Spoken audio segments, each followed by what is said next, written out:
भारत भी drone technology की मदद से अपनी सेनाओं को, अपने सुरक्षा बलों को सशक्त कर रहा है। सरकार आज 3 सेनाओं के उपयोग में आने वाले प्रीडेटर ड्रोन खरीद रही है। ड्रोन के इस्तेमाल से जुड़ी स्ट्रेटेजी बनाई जा रही है और मुझे खुशी है कि कई भारतीय कंपनियां पूरी तरह से स्वदेशी ड्रोन बनाने में भी लगी हैं। ढेर सारे स्टार्टअप मैदान में आए हैं। साथियों, आज युद्ध की प्रकृति बदल रही है। आज सुरक्षा के विषय भी नए नए पनपते जा रहे हैं। भविष्य की चुनौतियां और जटिल होंगी। इसलिए बहुत जरूरी है कि तीनों सेनाओं की क्षमताओं को, हमारे सुरक्षा बलों की क्षमताओं को एक दूसरे से जोड़ दिया जाए और खास करके हमारी तीनों सेनाओं के लिए उनका प्रदर्शन इस जोड़ने के प्रयास के कारण उनका सामर्थ्य कई गुना बेहतर हो जाएगा। और मैं कभी कभी कहता हूं कि एक आर्मी, एक एयरफोर्स और एक नेवी हमें एक नजर आते हैं, लेकिन उनका जब संयुक्त अभ्यास होता है तो एक नहीं 111 नजर आते हैं। सेनाओं के आधुनिकीकरण की इसी सोच के साथ chief of defence staff CDS की नियुक्ति की गई। इसने देश की सेनाओं को मजबूत करने में बड़ी भूमिका निभाई। अब हम इंटीग्रेटेड थिएटर कमांड की दिशा में बढ़ रहे हैं।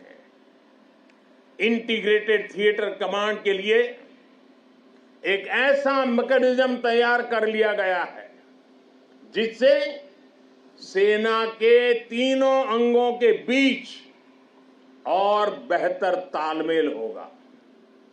साथियों, हमारा संकल्प है नेशन फर्स्ट, राष्ट्र प्रथम। राष्ट्र की शुरुआत उसकी सीमाओं से होती है।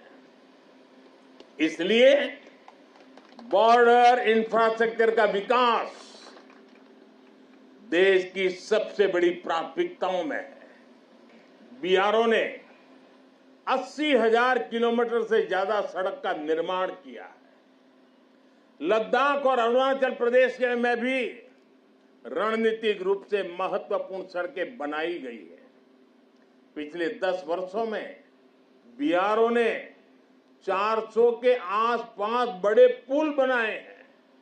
आप जानते हैं, देश के सबसे दूर दराज के इलाकों में ऑल वेदर कनेक्टिविटी के लिए हमारी सेनाओं के लिए टनल कितनी महत्वपूर्ण है। इसलिए पिछले 10 वर्षों में अटल और सेला जैसी सामरिक महत्व की अनेकों बड़ी सुरंगों का निर्माण पूरा किया है। BRO देश के अलग अलग हिस्सों में टनल बनाने के काम को तेज गति से पूरा कर रहा है। साथियों, हमने सीमावर्ती गांवों को आखिरी गांव मानने की सोच भी बदली है। आज हम उन्हें देश का प्रथम गांव कहते हैं। आखिरी गांव नहीं, वो प्रथम गांव है। वाइब्रेंट विलेज योजना के तहत देश के प्रथम गांवों का विकास किया जा रहा है। वाइब्रेंट विलेज यानी सीमा पर बसे ऐसे वाइब्रेंट गांव जहां वाइब्रेंट भारत के प्रथम दर्शन हो। हमारा देश का तो ये विशेष सौभाग्य है कि हमारे ज्यादातर सीमावर्ती इलाकों को प्रकृति ने विशेष आशीर्वाद दिया है। वहां पर्यटन की अपार संभावनाएं हैं। हमें उसे तराशना है, निखारना है। इसके जरिए इन गांवों में बसे नागरिकों का जीवन बेहतर होगा, उन्हें नए अवसर मिलेंगे। वाइब्रेंट विलेज अभियान के जरिए हम ये होता देख रहे हैं। आप ही के हैं आसपास के जो दूर दराज के आखिरी गांव कहे जाते थे, जो आज पहले गांव है, वहां सीवीड का काम आपकी नजरों के सामने तेजी से बढ़ रहा है। बहुत बड़ा आर्थिक नया एक क्षेत्र खुल रहा है। यहां मैंग्रोव के पीछे एक बड़ी ताकत हम लगा रहे हैं। वो देश के पर्यावरण के लिए तो बहुत सुनहरा अवसर है, लेकिन ये मैंग्रोव के जो जंगल तैयार होंगे